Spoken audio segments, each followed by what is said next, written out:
마태복음 26장 36절부터 46절까지 한 절씩 큰 소리로 교독하도록 하겠습니다.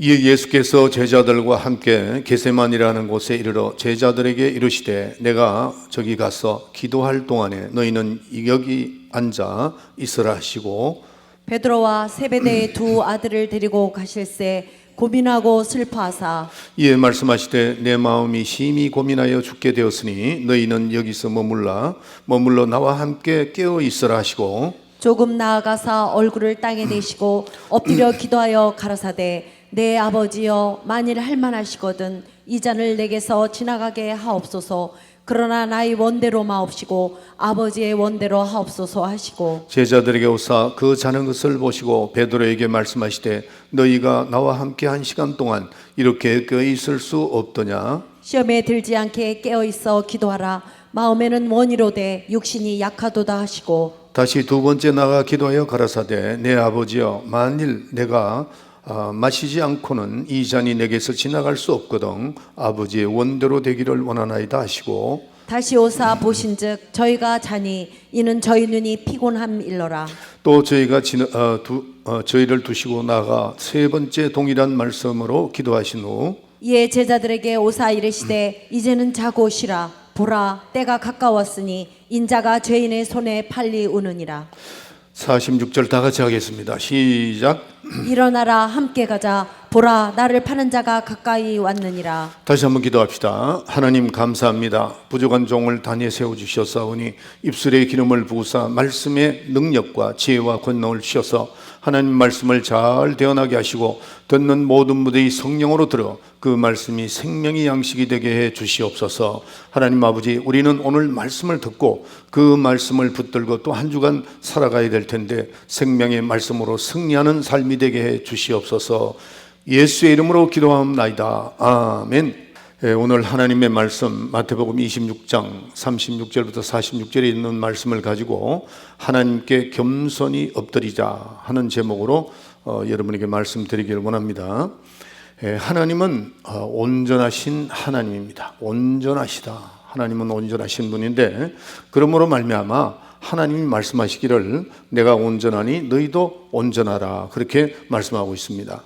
그래서 하나님께서 지으신 모든 것들 인간들을 포함해서 온전하게 하시기 위해서 하나님께서 말씀을 보내주셨습니다. 만물이 말씀으로 지어졌고 또 특별히 인간도 말씀으로 지어졌기 때문에 지어진 피조물이기 때문에 우리가 이 말씀으로 살아가야 되는 겁니다. 빛이 있으라 하면 빛이 있었고 또 어두움이 있으라 그러니까 있었기 때문에 말씀으로 지어진 거로 그 말씀처럼 우리는 살아가야 되는 것이 인간입니다. 자, 그런데 하나님의 말씀을 방해한 자가 있습니다. 마귀죠. 사탄이죠. 그래서 하나님께서 말씀을 하시는데 그 말씀을 차단시킨 것이 사탄입니다. 사탄인데 그 말씀을 어기고 불순종했던 아담, 이걸 원죄라 그러죠. 오리지널 신이라 그러죠. 오리지널 신, 원죄라고 합니다. 자, 근데 한 번은 우리 예수님께서 이 땅에 계실 때 죽음에 대해서 말씀을 하셨습니다. 이제 조금 있으면은 내가 세상을 떠나게 되는데 죽게 된다. 그럴 때 예수님의 그 말씀을 듣고 깜짝 놀란 베드로는 예수님 죽으면 안 됩니다. 그렇게 말씀하셨습니다. 근데 그 말씀을 한 베드로에게 예수님은 사탄아 물러가라 그랬죠. 사실은 베드로는 자기 의도적인 그런 것은 아니었는데 다른 마음을 가지고 아니고 오히려 예수님을 도운다고 생각하라고 그런 말을 했는데 예수님께서는 이 베드로에게 사탄아 물러가라고 말씀하는 겁니다. 그러니까 다시 말해서 하나님의 의도 하나님이 계획하신 그것을 차단하는 것은 사탄적이라는 거죠. 하나님의 말씀이 들어가지 않는다면 그건 누가 맡고 있느냐? 사탄이 맡고 있다는 겁니다. 결과가 뭡니까? 멸망이죠. 멸망이다. 하나님의 말씀이 들어오지 않는 그 자체가 멸망입니다. 왜냐하면 우리는 하나님의 말씀으로 지어졌기 때문에 말씀에 순종하여 사는 길이 온전한 길입니다. 내가 온전하니 너희도 온전하라. 그 말씀은 내 말씀이 너희들한테 들어가야 돼. 그 말씀이 생명인데 그 말씀이 우리에게 들어와야 그게 온전하다는 거죠. 온전한 길이라는 겁니다. 만약에 우리가 하나님 말씀대로 살지 않고 자기 의지대로 살고 또 마귀의 유혹을 받아서 우상이 끄는 대로 간다면 결국 멸망할 수밖에 없는 것입니다. 그래서 우리는 비록 타락해서도 말씀대로 살았다면 돌아올 수 있는 확률이 있습니다. 말씀대로 살았다면. 그래서 우리에게 하나님께서 주신 것이 뭡니까? 회개죠. 회개. 그래서 회개를 통해서 우리가 다시금 주님 앞에 나아가고 이렇게 반복할 수 있는 거죠. 그래서 회개하고 죄사함을 받고 침례를 받아서 그리스도인이 된 사람들로서 하나님께서 우리에게 성령을 주신 겁니다. 그래서 그 성령이 우리에게 들어왔을 때 우리를 감동시키죠. 감화시킵니다. 변화시킵니다. 또 우리에게는 신령한 열매를 맺게 되는 겁니다. 또 능력도 나타납니다. 그래서 완전히 성령으로 변화된 사람을 우리는 크리스찬이다, 그리스도인이다, 그렇게 말씀하는 겁니다. 자, 그러면 우리는 이 크리스찬은 어떻게 살아가야 할 법을 하나님은 말씀하고 계십니다. 어떻게 살아가라고요? 성경대로 살아가라는 겁니다. 하나님의 말씀대로 살아가라는 겁니다. 이것이 하나님에게 온전히 따라가는 겁니다. 온전히. 내가 온전하니 너희도 온전하라. 어떻게 해요? 네, 하나님의 말씀대로 따라가라. 그래서 우리는 성경이 특별히 우리를 지도하는 것이 뭐냐면은 말씀대로 살아라. 그것을 우리에게 말씀하는 겁니다. 자, 항상 제가 말씀드리지만 성경은 66권이 있다고 그랬죠. 구약이 39권, 신약은 27권입니다. 그래서 66권인데 구약 39권은 핵심적으로 율법과 복음이에요. 그러나 거기에서 나오는 말씀 39권은 이스라엘 민족과 하나님의 관계에서 이루어지는 하나님의 의도가 39권에 나와 있습니다. 39권에 나와요. 그래서 전 인류는 그때 당시에는 일반 은총, 해와 빛과 달과 이런 걸 해서 일반 은총으로 살아갔고 특별히 하나님께서 이스라엘 백성을 골라 뽑은 겁니다. 뽑으셔가지고 하나님을 그 백성에게 알게 하신 겁니다. 그래서 이스라엘 백성들이 이제 애굽에 들어갔죠. 들어가서 출애굽을 합니다. 출애굽을 할 때 지난 수요일 날 제가 지지난 수요일 날 말씀드렸지만은 아브라함의 하나님, 이삭의 하나님, 야곱의 하나님 그렇게 말씀하실 때는 하나님의 이름도 가르쳐 주지 않았습니다. 근데 언제 하나님 이름을 가르쳐 줘요? 모세에게 가르쳐 주는 겁니다. 모세에게. 내 이름은 여호와라, 내 이름 여호와라. 그렇게 가르쳐 줍니다. 그리고 하나님이 누구신가를 광야의 40년 동안에 하나님을 가르쳐 주는 겁니다. 내가 누구다 하는 것을 가르쳐 줍니다. 40년 동안. 그런데 그 핵심이 뭐냐면은 인간 이상은 하나님이다. 하나님은 바로 누구다 하는 것을 가르쳐 준 것이 그것이 40년 동안 이스라엘 백성들에게 가르쳐 구약 39권입니다. 우리가 불신자로 있을 때, 교회 밖에 있을 때 하나님이 없었습니다. 우리의 마음에. 그걸 몰랐죠. 그러니까 우리는 우리의 이상은 인간이 최고다. 왜? 이 지식이 있으니까, 지혜가 있으니까, 그러니까 인간이 최고다 이렇게 생각을 합니다. 그래서 인간은 비록 이 다른 짐승들보다 몸은 약하지만 그러나 지혜가 있고 지식이 있어가 사냥도 할 수 있고 또 힘도 세고 지혜롭게 모든 일을 처리할 수 있다 이렇게 생각을 하는 겁니다. 그런데 이스라엘 백성들도 그렇게 당시에는 생각을 했습니다. 하나님을 모를 때는. 그렇지만은 그들이 나와서 하나님이 누구신가를 체험하고 경험하게 되는 거죠. 그래서 인간 이상, 인간이 아무리 지혜롭고 인간이 아무리 그 능력이 있다 할지라도 그 인간의 이상은 누구라는 거죠? 하나님이라는 거. 그거를 가르쳐 주는 겁니다. 인간 이상은 없다. 하나님 이상은 없다는 거죠. 인간 이상은 바로 하나님이다. 그래서 그걸 가르쳐 주시고 모세에게도 그걸 정확하게 가르쳐 주셔서 하나님을 알게 한 겁니다. 자, 이들이 하나님을 알았습니다. 알고 나니까 순종과 복종을 하지 않으면 안 된다는 것을 이들이 깨달았습니다. 철저하게 깨달았습니다. 그래서 그들이 하나님을 몰랐을 때와 전혀 다른 일을 그때부터 이제 해내게 나가는데 이들이 생각할 때 당시에는 예수님 하나님을 몰랐을 때는 인간은 운명적이다, 이렇게 생각을 한 겁니다. 그래서 인간의 생사화복을 생각을 안 했던 그들이었는데 하나님을 알고 보니까 인간은 하나님의 손에 있구나, 또 생사화복, 이 복과 저주와 생명이 하나님이 주관하시는구나 하는 것을 이스라엘 백성들이 깨달은 겁니다. 그래서 하나님께 복종하는 것을 배웠습니다. 두 번째, 하나님이 두렵다는 것도 깨달았습니다. 세 번째로는 하나님이 인생의 모든 권한을 가지고 계시기 때문에 우리가 그분을 거절할 수가 없다는 것을 깨닫게 되는 겁니다. 이스라엘 백성들이 몇 년 동안? 40년 동안 광야에서 그걸 깨닫게 되는 겁니다. 그래서 율법에서 얻은 그들의 철저한 진리는 하나님 앞에서는 우리가 높은 사람이 없다, 하나님이 가장 높으신 분이다 하는 걸 깨닫고 그분에게만 존귀와 경애를, 존귀와 권세를, 모든 것을 다 드려야 된다. 그리고 그분 앞에 서니까 인간은 한없이 낮은 존재다 하는 것을 구약 39권이 가르쳐주고 그들이 깨달은 겁니다. 그래서 이스라엘 백성들이 광야에 나와 가진 신앙은 하나님은 가장 두려운 분이고, 그렇기 때문에 우리는 복종을 해야 된다. 복종하지 않으면 마지막에는 멸망밖에 없다. 그러나 반대로 순종을 한다면 하나님을 한없이 높이고 자기 자신을 낮추고 하나님을 경외하면서 이렇게 순종한다면 하나님은 인간에게 복을 주시고 생명을 주신다 하는 것을 이스라엘 백성들 깨달은 겁니다. 자, 그런데 이제 신약에 넘어왔습니다. 저와 여러분들이 그 해당되는 거죠. 신약에 넘어와서 예수님이 오셨습니다. 예수님은 하나님의 아들로서 육신을 입고 이 땅에 오신 겁니다.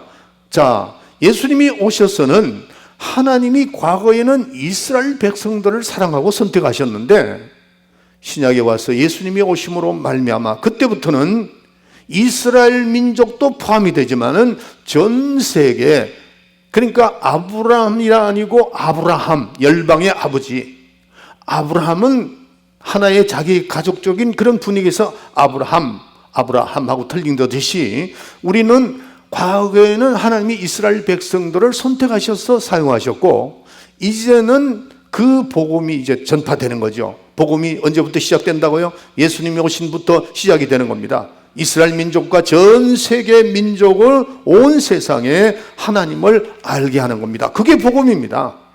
네, 그게 복음입니다. 그래서 온 세상 사람들이 복음을 통해서 이제 하나님을 알게 되는 거죠.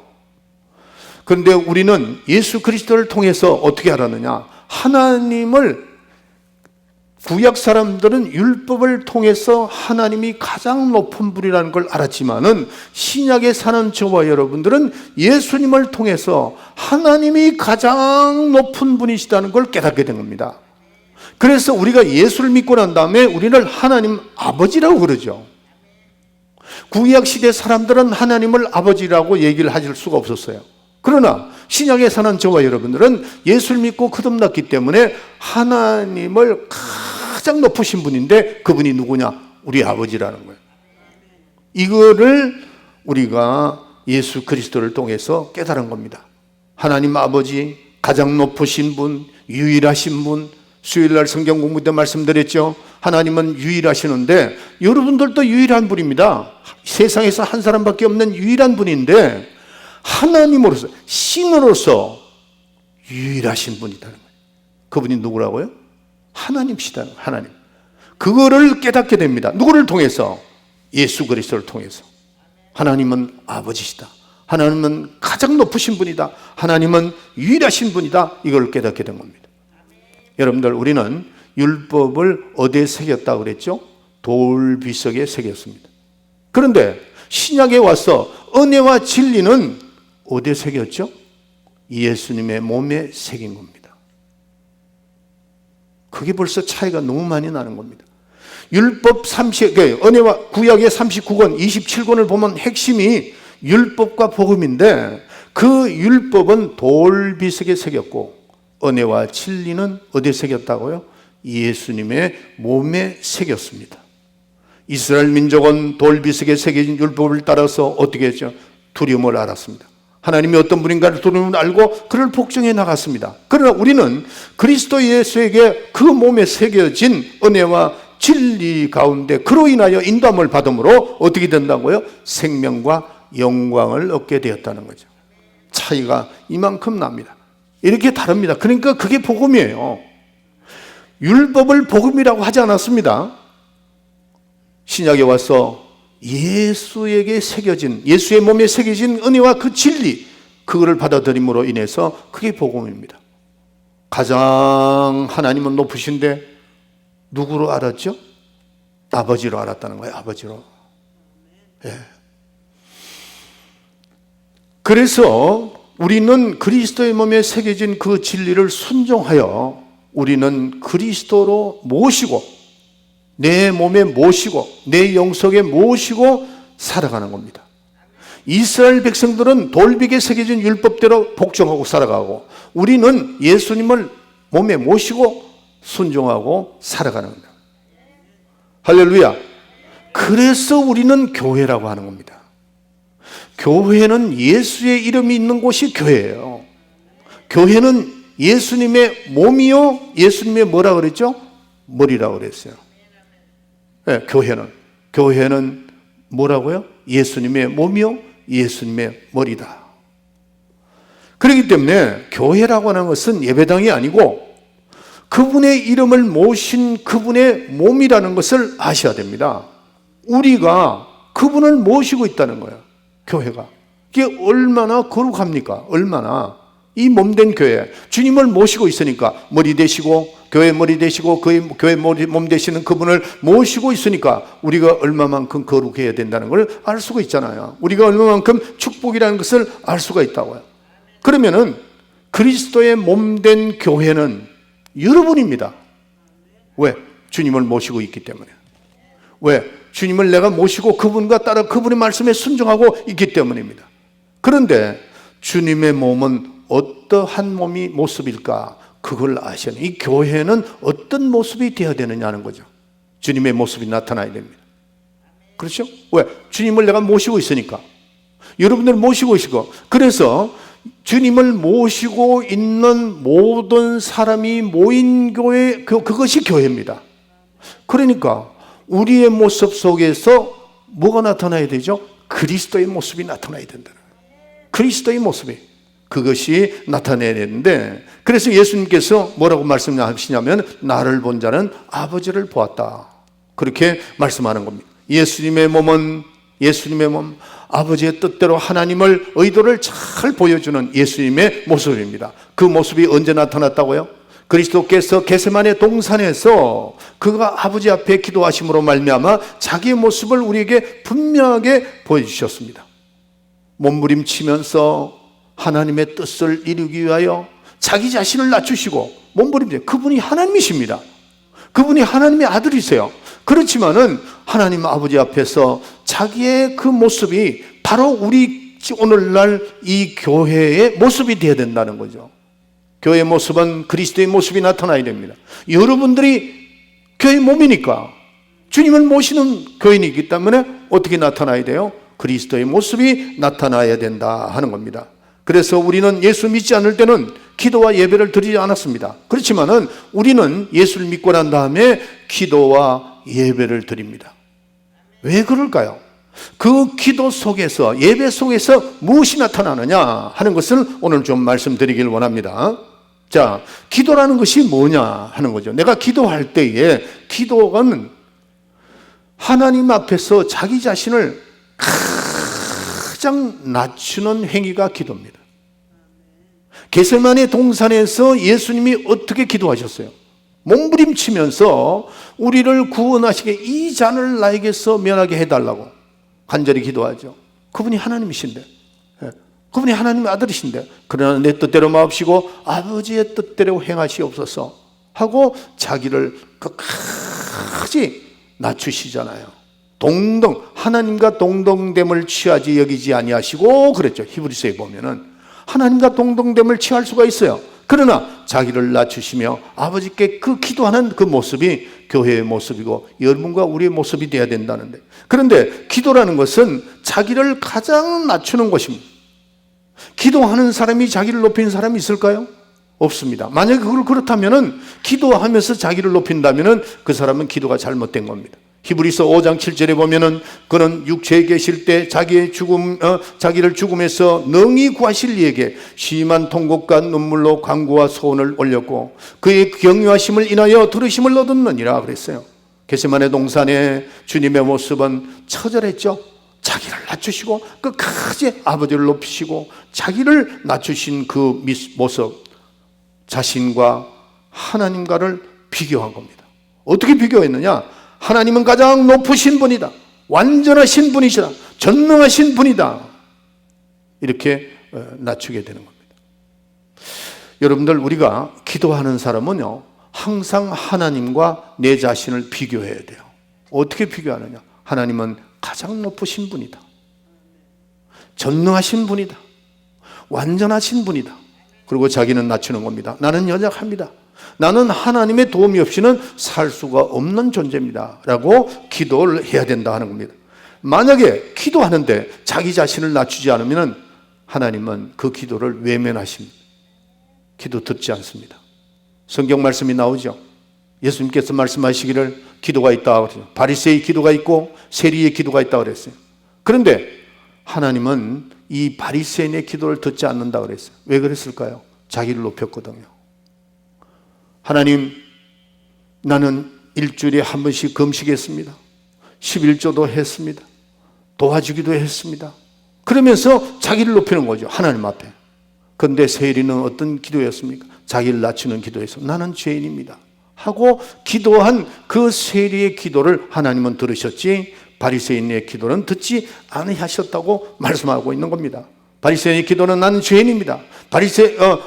세리의 기도는 나는 죄인입니다. 바리새인 기도는 자기 자랑만 하는 이런 기도를 하나님 듣지 않는다는 거죠. 그래서 기도의 방법은 뭐냐 하면은 우리가 그리스도의 모습을 나타내는 예수 그리스도의 그 겟세마네 동산을 생각해야 됩니다. 어떻게 해요? 자기 자신을 한없이 낮춰야 됩니다. 기도하는 사람. 기도의 방법은 자기를 한없이 낮추고 하나님을 한없이 높이고 주기도문을 보세요. 하늘에 계신 우리 아버지 이름이 거룩히 여김을 받으시오며 나라의 마옵시며 뜻이 하늘에서 이룬같이 땅에서도 이루어지는 하나님을 높이고 또 높이고 또 높입니다. 그러나 자기를 위해서는 어떻게 했죠? 주기도문은 두 파트입니다. 하나님을 위한 기도, 나를 위한 기도입니다. 나를 위한 기도는 어떻게 했습니까? 나를 낮추는 기도죠. 하늘에 계신 우리 아버지 이름이 거룩히 여김을 받으시오며 나라의 마옵시며 뜻이 하늘에서 이룬같이 땅에서도 이루어지는 오늘날 우리에게 일용할 양식을 주옵시고 우리가 우리에게 죄 지은 자를 사해 준 것 같이 우리 죄를 사해 주옵시고 우리를 시험에 들게 하지 마옵시며 다만 하게서 구원하옵소서. 나를 위해서는 나를 낮추고 하나님을 온전히 의지하는 그런 기도를 하는 그 기도, 주기도문입니다. 진정한 기도는 하나님을 얼마나 높이는가, 내 자신을 얼마나 낮추는가 하는 거죠. 지난번에 제가 한번 말씀드렸죠. 병원에 가서 의사들이 제일 어려운 사람이 어떤 사람인가? 병원에 들어가면 누구의 말을 순종해야 되죠? 의사 말을 순종해야 됩니다. 그런데 자기의 경험, 내가 이런 경험을 해봤는데 의사 선생님 그 의견이 잘 안 맞는 것 같은데 자기 질병을, 그런데 의사는 그의 전문가잖아요. 들어가서 의사 말에 순종을 해야 됩니다. 그래야 진단도 하고 좋은 그런 결과가 나와서 좋은 그렇게 빨리 퇴원도 할 수 있는데 자기 고집, 자기 생각 가지고 의사에게 자꾸 얘기한다면은 그 직분을 내려놔야 되는데 교회도 마찬가지. 교회는 그저 주님 앞에 나와서 나는 다 죄인입니다. 이렇게 되면 되는 겁니다. 내가 세상에서 뭘 하고 내가 어떤 경험이 있고 그거 가지고 하는 것이 아니고 하나님 앞에는 나는 죄인입니다. 나는 부족합니다. 하나님은 높으신 분입니다. 하나님이 모든 것을 인간의 생사화복을 주장하시는 분입니다. 이렇게 하는 것이 바로 우리가 응답받고 축복받는 길인 것을 깨달아야 됩니다. 그래서 우리는 기도라는 것은 하나님 앞에 자기를 얼마만큼 낮추시는가. 예수님은 하나님 앞에, 아버지 앞에 자기를 낮추시고 간구했듯이 우리는 그리스도의 모습을 닮아가야 됩니다. 두 번째로 예배가 뭡니까? 예배는 요한복음 4장 23절부터 쭉 나오는 말씀, 예배를 드린 자는 신령과 진정으로 예배를 드릴지니 그랬어요. 예배도 마찬가지입니다. 예배도 하나님 앞에 드리는 가장 정직한 순간이라고 생각하면 됩니다. 예배라고 하는 것은 하나님 앞에 가장 정직한 순간, 예배 시간 중에 하나님을 가장 높이고 자기를 가장 낮추고. 그런데 여러분들, 지금 오늘 여기 우리 성도들이 모여서 예배를 봅니다. 예배를 우리 성도들은 다 똑같을 줄 압니다. 목사님이 바라는 그런 분인 줄 압니다. 그러나 예배를 드리는 순간에 똑같은 옷을 입고 나와서 똑같이 고개를 들고 말씀을 듣는데 벌써 여러분들의 생각이 세상에 나가서 방황하는 사람이 있다는 거죠. 그리고 목사님의 말씀은 하나님의 말씀으로 인정하지 않고 이 생각 저 생각합니다. 하나님을 정말 높이는 순간이 아니라는 거, 하나님이 아시는 겁니다. 여러분들의 생각을 우리의 생각까지도 아시는 분이라는 걸 믿어야 됩니다. 하나님을 높인다면은 우리가 감히 그런 생각을 어떻게 할 수 있느냐고요. 말씀을 듣는 분 중에 그 말씀이 나오면 중요한 막 메모하는 사람도 있고, 그 말씀을 듣고 그렇지 막 그 긍정을 하면서 하나님을 높이려고 하는 그런 막 그 마음속에 올르는 사람이 있는가 하면은 말씀을 듣는데도 딴 생각을 합니다.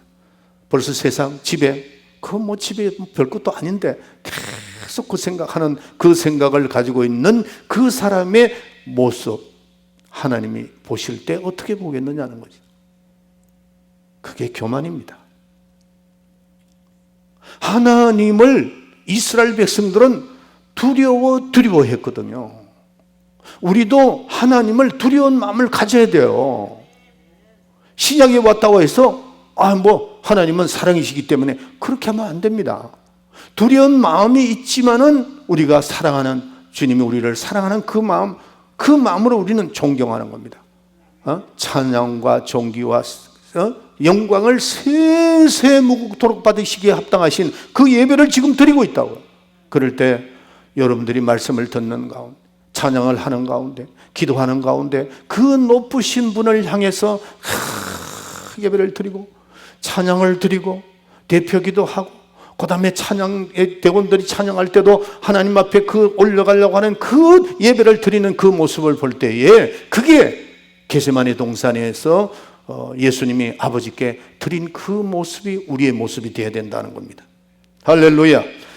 여러분들, 우리가 가인의 제사와 아벨의 제사가 있죠. 어떤 분은 가인은 피가 없었다 그래요. 성경 그렇게 되어 있지 않습니다. 히브리서 11장 4절 읽어주세요. 믿음으로 아벨은 가인보다 더 나은 제사를 하느님께 드림으로 의로운 자라 하시는 증거를 얻었으니 하나님이 그 예물에 대하여 증거하심이라. 저가 죽었으나 그 믿음으로써 오히려 말하느니라. 네, 가인의 예배는, 제사는 받지 않은 이유가 믿음이 없다는 거죠. 하나님을 신뢰하지 않는 겁니다. 자기 뜻대로 제사를 드린 겁니다.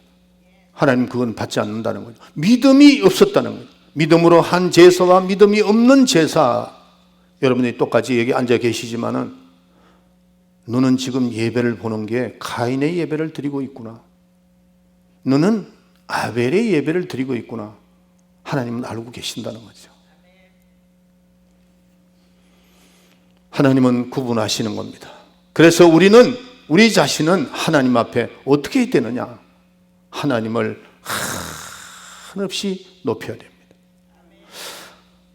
우리는 내 자신을 무가치하다, 나는 너무나도 부족한 존재다, 이거를 깨닫고, 여러분들 보세요. 내가 낮아지면 앞에 사람이 높아 보입니다. 내가 낮출수록 앞에 사람은 높아 보입니다. 내가 하나님을 높일수록 내 자신은 낮아져 있다는 거죠. 내가 높이 올라갈수록 앞에 있는 사람은 낮아 보이는 겁니다. 내가 그만큼 교만하고 불순종할 때는 하나님이 진짜 계시나? 이런 생각도 할 수 있다는 거죠. 베드로전서 5장 5절부터 6절에 보면은 자기를 낮출 때 하나님이 때가 되면 높이시리라, 그렇게 말씀하고 있습니다. 예수님께서 부탁하신 말씀은 한없이 자기를 낮추라는 겁니다. 낮출 때 하나님이 인도해 주신다 그랬어요. 빌립보서 2장 10절부터 11절 다시 한번 읽어봅시다. 하늘에 있는 자들과 땅에 있는 자들과 땅 아래 있는 자들로 모든 무릎을 예수의 이름에 꿇게 하시고 모든 입으로 예수 그리스도를 주라 시인하여 하느님 아버지께 영광을 돌리게 하셨느니라. 아멘. 자, 여기 보면은 빌립보서 2장 10절부터 11절에 보면 예수의 이름이 무엇인가를 말씀을 합니다. 예수의 이름은 하나님의 이름이죠. 그 이름은 하늘의 권세와 땅의 권세와 땅 아래에 있는 모든 권세를 예수 이름에 무릎을 꿇게 하시고 그랬어요. 우리에게 예수의 이름을 주신 이유가 뭐냐는 거죠. 그 예수 이름을 우리에게 주신 그 이름은 예수의 이름 앞에서는 하늘의 권세도 땅의 권세도 천사든 인간이든 모든 것이 예수의 이름에 무릎을 꿇으라고 말씀하시는 겁니다. 그렇기 때문에 우리가 예수님을 믿고 부른다면 무조건 예수의 이름 앞에서 무릎을 꿇어야 됩니다. 천사도 무릎을 꿇어야 되고 인간도 무릎을 꿇어야 돼요. 무조건 무릎을 꿇어야 돼요. 예수의 이름을 주셨으니 그 이름 앞에 무릎을 꿇으라는 거예요. 그럴 때 하나님이 너희를 높이고 하나님이 축복하시겠다는 겁니다. 신앙생활은 하나님은 한없이 높여드리고 우리 인간은 한없이 낮다는 것을 이거를 예배와 기도를 통해서 날마다 이거 훈련해야 됩니다. 훈련해야 돼요. 그런 자를 하나님이 관심을 끌게 하시고 하나님의 축복을 주시는 것을 우리가 깨달아야 됩니다. 교만한 자와 겸손한 자가 뭘까요? 겸손한 자는 말씀대로, 제가 서두에 말씀드렸죠. 우리가 하나님의 인도함을 받는 것은 말씀으로 인도함을 받아야 되니까. 왜? 그 말씀으로 나도 지음을 받았기 때문에 그 말씀이 내게 생명이 되는 겁니다. 그런데 내가 부족하고 내가 불순종하면 생명이 끊어지는 거예요. 자꾸 끊어지는 거예요. 우리는 예수의 이름을 더 높이고 하나님과 상관할 수 있는, 하나님이 인도하시는 사람이 되어서 축복받는 사람이 되기를 원합니다. 여러분들, 특별히 우리 교회는 선교하는 교회다. 그거 34년 전에 여기 지어졌습니다. 선교하는 교회, 성령 충만한 교회, 제자 삼는 교회, 그런 교회로 출발했습니다. 그 내용 세 가지를 한번 보세요. 선교하는 교회, 하나님이 일하는 거죠. 제자 삼는 교회, 하나님이 일하는 교회입니다. 성령 충만한 교회, 오순절 마가 다락방계 120문도가 성령 받고 난 다음에 어떻게 막 퍼져나갔죠. 막 퍼져나갔습니다. 왜 저는 34년 전에 이곳에 와서 세 가지 목표를 가지고 시작했을까요? 히브리서 11장 6절입니다. 저는 그 히브리서 11장 6절을 제가 은혜교회에서 우리 선배 목사님한테 배우고 바로 이거구나. 나는 어차피 죄와 죄에 대하여 의에 대해서는 나는 할 길이 없어요. 하나님의 은혜가 아니면 나는 죄인 돼서 다 지옥 가야 돼요. 그래서 은혜와 죄는 주님께 맡기고 나는 은혜 받았고, 은혜 받은 저와 여러분으로서는 어떻게 되는가? 주님의 사명을 감당해서 큰 상급을 받자. 그거를 목적으로 하고 34년 전에 이 교회에서 교회를 세운 겁니다. 자, 여러분들, 많은 분들이 이렇게 생각을 합니다. 여러분들의 생각이 그렇다 할지라도 성경이 아니라고 그러면 그걸 따라가는 것이 순종입니다. 절대로 하늘나라는 동등하지 않습니다. 우리가 구원받고 예수 믿고 구원받는 것은 동등합니다. 은혜는 누구든지 예수를 믿으면 은혜를 받을 수 있어요. 구원받을 수 있어요. 그렇지만은 상급만은 그렇지 않습니다. 상급만은 그렇지 않습니다. 그러니까 열심을 내는 사람이 있고 열심을 내지 않는 사람이 있죠. 고린도전서 15장 41절. 해의 영광도 다르며 달의 영광도 다르며 별의 영광도 다른데 별과 별의 영광이 다르도다. 기가 찬 말씀입니다. 해의 영광이 다르며 달의 영광이 다르며 별의 영광이 다른데 별과 별의 영광이 다르도다. 그랬어요. 예수님께서도 예화를 들으셨죠. 달란트 비유를 들으셨습니다. 5달란트, 2달란트, 1달란트 받은 자 각각 다 틀리다고 그랬어요. 네. 우리가 은혜로 모든 백성들은 다 은혜로 하나님의 자녀가 되고 하나님 구원을 받은 사람으로서 우리는 어떻게 살아가야 되는가? 이 말씀입니다. 해의 영광이 다르고 달의 영광이 다르고 별의 영광이 다르듯이 우리가 신앙생활했던 결과 하나님의 상급에 대해서는 다르다는 겁니다. 어떤 자는 아버지의 영광에 들어갈 자가 있고 어떤 자는 구원에 이를 자가 구원만 이루는 자가 있고 어떤 자는 문 밖에 쫓겨나는 자가 있고 성경에 다음 나오는 말씀입니다. 아버지의 영광에 들어간 자, 어떤 자는 구원에 이른 자, 어떤 자는 문 밖에 쫓겨날 자, 이렇게 구분을 한 겁니다. 천국은 마치 그물을 바다에 친 자와 같다고 그랬어요. 그리고 육지에 끌어올렸는데 큰 고기가 적은 고기가 있더라, 그렇게 말씀한 겁니다. 이 땅에서 우리는 평등을 주장하지만 하늘나라는 절대 평등하지 않습니다. 그래서 우리가 이 땅에서 하나님께 순종하면서 주님이 원하는 대로 해드리는 것이, 기도하면서 예배를 드리면서 우리는 마음의 결심을 하는 거죠. 원래는 조금 더 내가 주님을 위해 일을 해야 되겠구나, 내가 하나님의 일을 더 해야 되겠구나. 점점점 우리는 하늘나라가 가까워오면은요, 우리의 마음속에는 세상 것이 포기되는 것이 이게 원칙입니다. 그런데 갈수록 점점 세상 것을 휘어잡는다면은 하나님은 그거 원치 않습니다. 그래서 하나님을 존경하고 내 자신이 낮고 이거를 자꾸 생각하면서 하나님이 그 높으신 분이 왜 우리에게 일을 하라고 하시는가 하는 것을 좀 많이 깨달았으면 좋겠습니다. 그래서 우리 성도들은 2022년부터 2023년보다도 더 좋은 집을 짓자는 거예요. 금으로 짓는 집, 은으로 짓는 집, 풀과 나무로 짓는 그런 집이 아니고 우리는 금으로 짓는, 우리 임마누엘 교인들은 그렇게 해야 됩니다. 아멘. 네, 그래서 우리는 자꾸 낮아지라 이거야. 우리가 세상 떠나는 날이 얼마 안 남았을 때 우리가 더 주님 앞에 가까이 가고 내 자신을 낮추고 하나님을 높이면서 그분의 뜻이 무언가를 깨달아야 됩니다. 내가 낮아질 때 하나님의 뜻을 깨달을 수 있고 하나님의 생각을 깨달을 수 있고 그분이 원하는 것이 무언가를 깨달을 수가 있다는 겁니다. 예수 이름을 우리에게 주신 것은 그 이름 앞에 우리는 무릎을 꿇고 내가 낮아지고 겸손해질 때에 하나님으로부터 주시는 사명이 있습니다. 예배를 통해서, 기도를 통해서, 신앙을 통해서 내 자신을 낮출 때에 하나님의 뜻을 깨닫게 되고 그걸 실천 준행할 때 축복과 영생과 하나님의 영광의 복을 누릴 수가 있다는 겁니다. 여러분들, 우리가 평생 우리가 주님 나라 가는 그 마지막 날까지 성화되어 간다 그랬죠. 성화된다 하면 이건 이단입니다. 여러분 말씀 잘 들어야 돼요.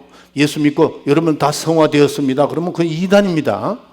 절대 이단입니다. 그거는 신학적으로도 그건 잘못된 거예요. 크게 잘못된 거예요. 그럼 우리는 뭐냐? 성화되어 간다 합니다. 언제까지? 하늘나라 가는 그날까지 성화되어 가는 겁니다. 우리는 성화되어 가는 그 과정에서 온유와 겸손을 옷 입어야 됩니다. 여러분들 여기 몇 분은 아마 몇 년 전에 한국에서 큰 교회 목사님입니다. 그분이 불교에서 불러서 갔어요. 갔는데 그분이 그 불교 그러니까 절에 가서 세상에 나는 성경 읽었다는 줄 알았어요. 설법을 읽었어요. 설법. 그러면서 그분이 뭐라 그런 줄 아세요? 절간에 오면은 설법을 읽어야 되고 교회 가면은 성경을 읽어야 된다. 그러면 어떻게 되죠? 우리는 유일하신 참 하나님과 그가 보내신 자, 요한복음 17장 3절 있잖아요. 영생은 유일하신 참 하나님과 그가 보내신 자 예수 그리스도를 아는 것이라고 그랬는데 난 그분 세상 떠났습니다. 난 그분 천국 갔는지 안 갔는지 난 모르겠어요. 내가 이런 말씀 드리면 너무 교만할지 몰라도 그러니까 나는 내가 봐도 아무리 봐도 그건 안 돼요. 왜 그럴까? 내가 생각을 해봤습니다. 이분이 평생 예수를 믿고 복음을 전하다가 왜 그런 행동을 하셨을까 하는 거죠. 교만해진 겁니다. 교만. 이 교만의 죄가 그렇게 되는 겁니다. 우리가 주님 앞에 섰을 때 우리는 한없이 자기를 낮춰야 돼요. 자기를 낮춰야 돼요. 나는 아무것도 아닙니다. 주님의 도움 없이는 우리는 살 수가 없습니다. 이런 마음을 가졌다면 과연 그분이 거기 가서 그렇게 할 수 있겠느냐고요. 안 됩니다. 하나님으로서, 신으로서는 유일하신 참 하나님, 하나님 한 분밖에 없습니다. 교만해서 나는 그런 결론을 내렸습니다. 여러분들, 아무쪼록 우리는 정말 내 영혼이 겸손해지기를 바랍니다. 잠언서 1장 23절부터 31절에 보면요, 집에 가서 읽어보세요. 교만한 자에게는 하나님이 피한다 그랬어요. 교만한 자는 하나님이 그를 피해버린다는 겁니다. 우리는 내 자신을 낮추고 온유와 겸손한 자가 되시기를 예수 이름으로 축원합니다. 따라합시다. 내 평생 아니 그러지 말고 내 영혼아 겸손하자. 이렇게 두 번 손을 쥐고 내 영혼아 겸손하자. 두 번 시작. 내 영혼아 겸손하자. 내 영혼아 겸손하자. 승리하는 여러분이 되시기를 예수 이름으로 축원합니다. 기도합시다. 하나님 감사합니다. 오늘도 저희들에게 놀라운 은총과 권능을 해주심을 감사합니다. 하나님, 우리는 이 땅에 살아가는 동안에 내 자신이 하나님께 항상 낮추고 온유와 겸손을 옷 입고 주님의 사명을 감당해야 되는데 하나님, 그러지 못할 때가 너무나도 많습니다. 하나님, 우리는 주님 나라 가는 그날까지 성화되어 가야 되는데 깨닫고 잘못되어 있는 것만 회개하고 돌아서고 자기를 낮추고 또 낮추고 주님 날아가는 그날까지 온유와 겸손을 옷 입고 주님의 말씀이면 끝까지 순종하고 힘들고 예수님이 겟세마네 동산에서 하신 그 모습이 교회의 모습인 것을 깨닫고 교회가 바로 나라는 것을 깨닫고 주님을 모시고 있기 때문에 예수 이름을 모시고 있기 때문에 성령이 내 속에 계시기 때문에 나는 바로 교회라는 것을 깨닫고 그리스도의 모습을 나타내는 귀한 성도들이 되게 하여 주시옵소서. 예수의 이름으로 기도합나이다. 아멘. 아멘. 자, 찬양도 부르고 좀 이래야 되는데 오늘 공동회의가 있어가지고 바로 이어서 공동회의 하겠습니다. 여러분들 다 참여하세요. 10분 내로 우리 교회는 복잡하지 않습니다. 그러니까 여러분들이 잘 공동회의를 하도록 그렇게 하겠습니다. 자, 먼저 우리 찬송가 169장 찬송해 주세요. 송편들 나와서 해주세요. 169장 169장 우리 공동회의에서 찬양 부르고 난 다음에 이창영 장로님 기도해 주시겠습니까? 간단하게 기도해 주세요. 공동회의를 위해서 잠깐 기도해 주세요. 찬송가 169장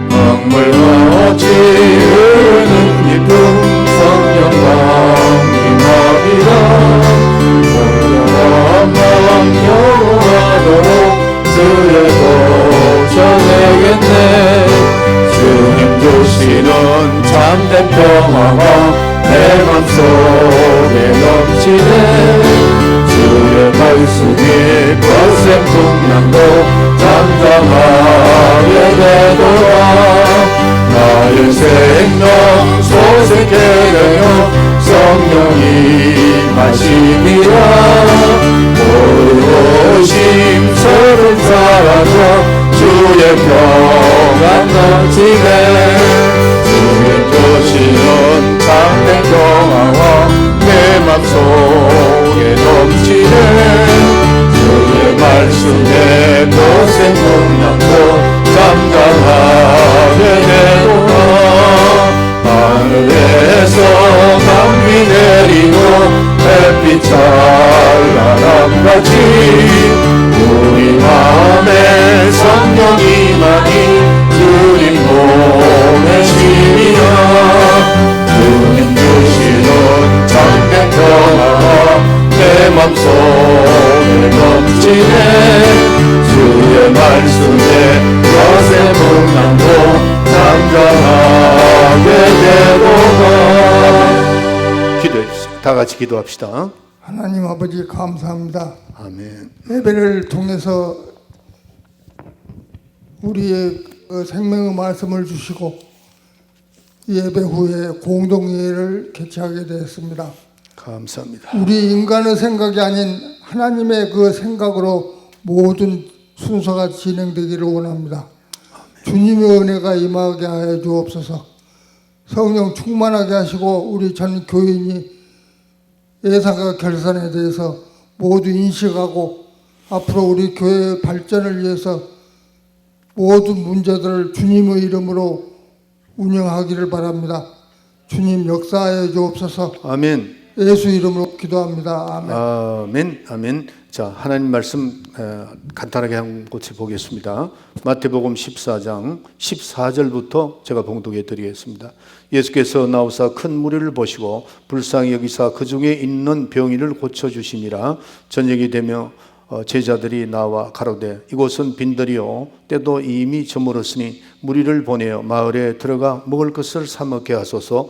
예수께서 가르치되 갈 것 없다. 너희가 먹을 것을 주어라. 제자들이 가로되 여기 우리에게 있는 것은 떡 5개와 물고기 2마리뿐이니이다. 가라사대 그것을 내게 가져오라 하시고 무리를 명하여 잔디 위에 앉히시고 떡 5개와 물고기 2마리를 가지사 하늘을 우러러 축사하시고 떡을 떼어 제자들에게 주시매 제자들이 무리에게 주니 다 배불리 먹고 남은 조각 12가분을 차게 가두었으며 먹은 사람은 여자와 아이 외에 5,000명이 되었더라. 아멘.